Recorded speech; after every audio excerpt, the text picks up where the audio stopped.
যারা নতুন রাইডার রয়েছেন তাদের জন্য একটা প্রবলেম ফেস করতে হয় কিন্তু এই ডাবল স্ট্যান্ড করতে গিয়ে। মানে আমি এটা নিজের ভুক্তভোগী, আমি প্রচুর প্রবলেম ফেস করছি। ফার্স্ট টাইম যখন আমি বাইকটা আমাদের কিনা হয় তারপর ডাবল স্ট্যান্ড করতে পারতাম না।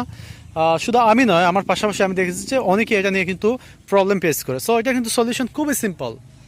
বাইক কেনার পর আমি কিন্তু অনেক জায়গাতে গিয়ে একটা লজ্জা শরম পাইছি যে ডাবল স্ট্যান্ড করতে পারি না, মানে একটা ব্যাপার সেবার। কিন্তু অনেকে দেখতাম খুব ইজিলি করে নেয়। একদিন দেখি যে এক পিচ্ছি খুব ইজিলি বাইকটা ডাবল স্ট্যান্ড করে ফেলতেছে। আমি তো একদম অবাক, হাউ ইজ ইট পসিবল। তারপর পিচ্ছিকে জিজ্ঞেস করলাম কেমনে কি করলা, আসেন আপনাদের দেখাই। একটু আসেন।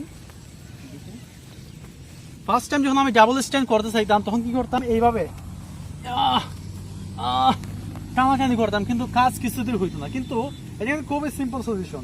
এই যে আপনারা এই যে স্ট্যান্ডটা দেখছেন এইটা, হ্যাঁ, এইটা এইভাবে হালকা করে কিন্তু চাপ দিলে অটোমেটিক স্ট্যান্ড হয়ে যায়, অটোমেটিক। কিন্তু আপনি যদি সারা দিন, আমি অনেক পরিশ্রম, কিন্তু আমার মতো শক্তিশালী মানুষ, হ্যাঁ, শক্তিশালী মানুষ এইভাবে টানাটানি করতাম ভাই, এইভাবে কিন্তু কাজ হইতো না।